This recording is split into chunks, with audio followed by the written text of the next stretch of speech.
When I went to prison, your life falls apart, and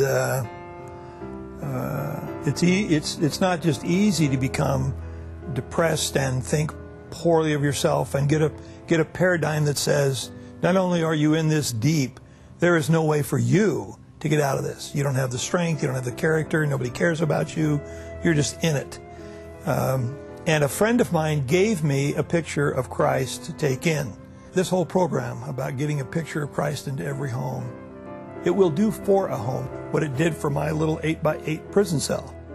I really think that's the value of this whole put a picture in every home, because it's a constant thing. No matter where it is in your home, you're going to run into it every now and then. And it's a great reminder that it's not about the actual picture. An artist might paint Christ in any number of ways. Picasso would paint a Christ you could hardly recognize because he's interpretive. And yet, for Picasso and those who loved his art, that being a portrait of Christ would stir them the same way that the picture behind me stirs those who look at it, who expect to see that kind of picture. A picture of Christ will remind you of not what he looked like, but who he was and who he is to you. And I had that. It was part of me I couldn't lose. And that picture helped me to do that. And by living my life that way and living those principles, it fell off on other guys too around me. I was a lawyer. I was a judge for 9 years. I was a college professor.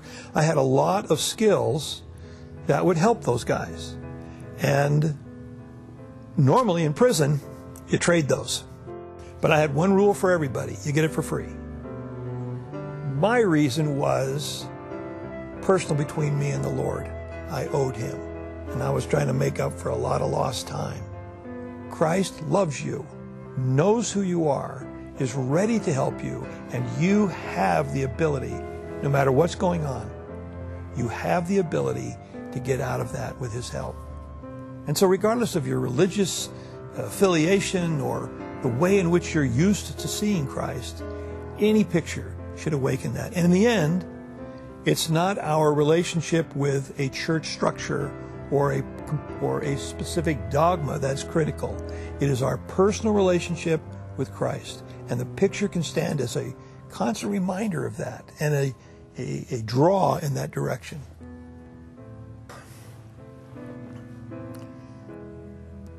His look is one of concern rather than panic, because he knows where we are. We're not lost to him.